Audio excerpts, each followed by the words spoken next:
করতে বসল। বাচ্চার যখন বেদনা, হালাতে জজগি, প্রসবের বেদনা যখন উঠল, ও পর্দার মধ্যে ছেলে প্রসব করল। এবার আমার নবী কি বলেন শুনুন, মা মিন বানি আদম মাউলুদুন ইল্লা ইয়ামাসসু শাইতান ফায়াস্তাহিল্লু সারিখা ইল্লা মারইয়াম ওয়া ইবনু ঈসা ইবনে মারইয়াম। যত ছেলে মার পেট থেকে হয়ে পড়ে, ছেলে হোক মেয়ে হোক, লড়কা हो या लड़की, যখনই মার পেট থেকে হয়ে পড়ে, শুনেছেন ছেলে চিল্লা কেন ওঠে, চেঁচিয়ে কেন ওঠে? কেন, কি হলো, কেন কাঁদে? আমি ছোট ছিলাম তখন প্রশ্ন করতাম, আমার মাকে প্রশ্ন করেছিল, মা কাঁদে কেন এত করে, চিল্লা কেন কেন উঠে? ওকে কেউ চিমটি কাটলো না কি করলো? তো মা মূর্খ সূর্খ মানুষ আমাকে উত্তর দিয়েছিল, আজও আমার উত্তরটা জানা আছে, যে আসলে ফেতনার দুনিয়াতে এলো, তো দুনিয়াটা হলো ফেতনার জায়গা। এতদিন ছিল আল্লাহর জগতে ভালো ছিল, এই ফেতনার জায়গাতে এলো, তার জন্য কেঁদে উঠে। কিন্তু বন্ধু আমার, এটা আমার ব্রেনে নিত না। ও ছেলে কি করে জানলো যে এটা ফেতনা না এটা কি, যে এত জোরে কেউ যেন সজোরে ধাক্কা দিল বা চড় মারলো, এত জোরে চিল্লা উঠে। নবী আমার বলছেন যে আদমের যত বেটা বেটি আছে,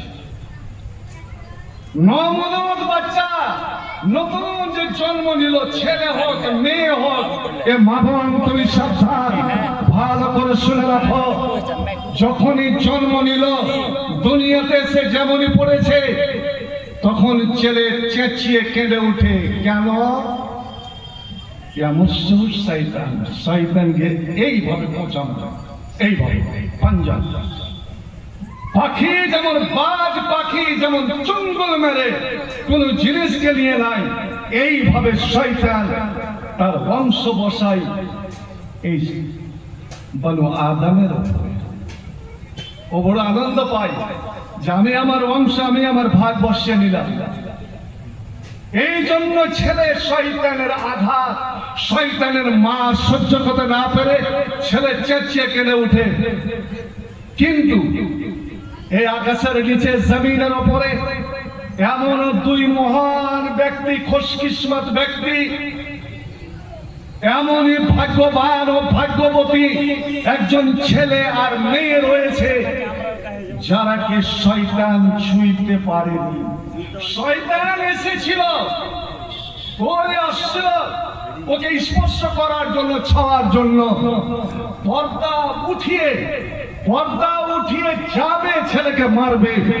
এমন সময় ওই মা, নবজাতক মা, ভাই ছেলে মেয়ে হয়ে গেলে নেফাসের হালাতে মেয়ে ছেলে ওই নাপাক হয়ে যায় না সম্পূর্ণ, যে আল্লাহ জিকির আজকার তাসবিহ তাহলিল দোয়া দুরূদ করতে পারবে না। কয়েকটা জিনিস নিষেধ আছে, বাকি ও সবই করতে পারে।